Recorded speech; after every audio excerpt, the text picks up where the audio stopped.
کہ حضرت عمر کہتے ہیں اللہ جب تک تیرے نبی ہم میں موجود تھے ہم ان کے وسیلے سے تجھ سے بارش مانگتے تھے، اور وسیلہ پنجابی والا نہیں، ان سے دعا کرواتے تھے، وسیلہ شخصی۔ آج ہم تیرے نبی کے چچا کو لے کے آئے، اس وقت ہمارے بریلوی لوگ کدھر تھے کہ وہ ان سے کہتے کہ بھئی رسول اللہ کی قبر پہ جا کے مانگ لیں؟ یہ آپ کیا وہابیوں والا عقیدہ دے رہے ہیں؟ انا کننا نتوسل الیک بنبینا، پہلے ہم کرتے تھے، تو کیا آپ رسول اللہ کی بزرگی کے آپ قائل نہیں رہے؟ ان کو پتا تھا اب رسول اللہ کے ساتھ ہماری کمیونیکیشن نہیں ہو سکتی۔ اور مسلم شیعہ میں تو حدیث ہے، ایک سفر میں جب پانی کم پڑ گیا تو حضرت عمر نے کہا یا رسول اللہ آپ پانی کا یہ پیالہ اس میں انگلیاں ڈالیں اور برکت جاری فرمائیں، تو انہوں نے نہیں کہا یا رسول اللہ قبر رسول پہ میں حاضر ہوں۔ آج آپ مجھ سے گولڈن کوڈ لے لیں۔ رسول اللہ کی زندگی میں صحابہ کرام جو رسول اللہ سے عقیدت رکھتے تھے، آج وہ عقیدت اگر آپ نے کسی میں دیکھنی ہے نا تو وہ بریلوی ہے۔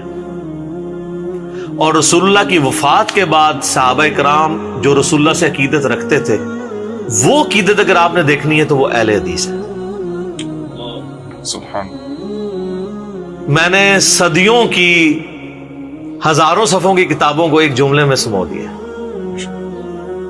یہ جتنی عقیدت تھی آپ کی زندگی میں آپ کے ساتھ ہمارا انٹریکشن تھا کہ وضو کا پانی نہیں گرنے دے رہے، ٹھیک ہے جی، بال مبارک، لیکن جیسے ہی رسول اللہ قبر میں گئے ہیں صحابہ کرام کو پتہ چل گیا کہ اب ہم نے قبر سے نہیں مانگنا، قبر کی مٹی نہیں چاٹنی، آپ کی قبر پہ سجدہ نہیں کرنا، اور سٹرکٹلی توحید کو فالو کرنا ہے۔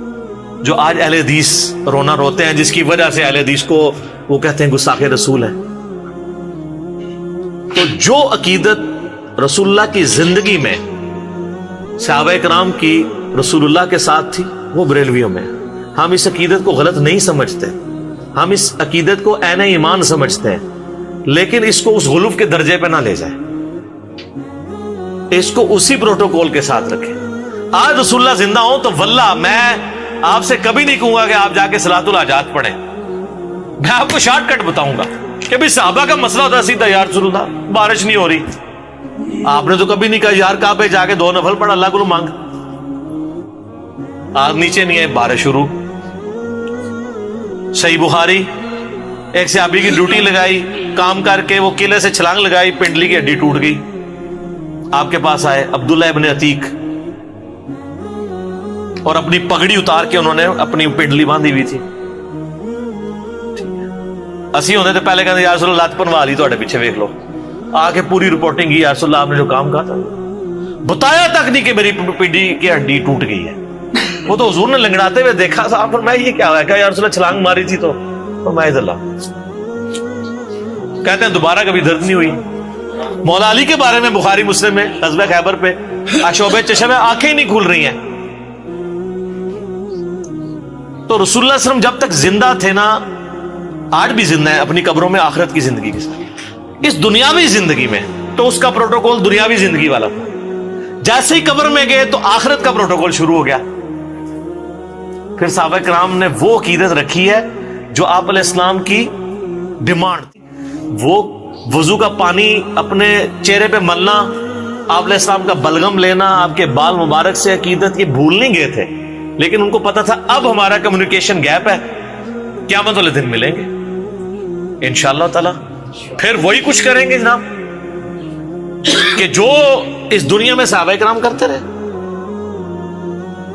لیکن یہ ان لوگوں نے جس طریقے سے اس کو مس ہینڈل کیا ہے اور ان عقیدت کے واقعات کو سنا کے اپنی چیزیں ثابت کرنے کی کوشش کی ہے، اور یہ ایک امیج دیا ہے کہ شاید ان باتوں کو وہ لوگ نہیں مانتے۔ سر وہ باتیں اس وقت کے لیے تھیں جو وقت تھا، آج آپ اس کو واقع کے طور پہ صحابہ کی ایک عقیدت کے طور پہ ضرور بیان کریں گے، لیکن آپ اب کچھ نہیں کر سکتے، نہ تو ہم قبر سے جا کے مٹی لے سکتے ہیں، نہ رسول اللہ سے کہہ سکتے اپنا ہاتھ باہر نکالیں، کیا کریں؟ شریعت کی پابندی ہے۔ ابو داؤد میں حدیث نہیں، ایک صحابی نے حضور کو سجدہ کیا، فرمایا جب میں فوت ہو جاؤں گا تم میری قبر سے گزرو گے، کیا میری قبر پہ بھی سجدہ کرو گے؟ کہا نہیں۔ اس صحابی جو حضور کو ڈائریکٹ سجدہ کر رہا ہے اس کو بھی یہ پتا ہے کہ قبر پہ نہیں کرنا، تو آپ فرمایا مجھے پھر کیوں کرتے ہو؟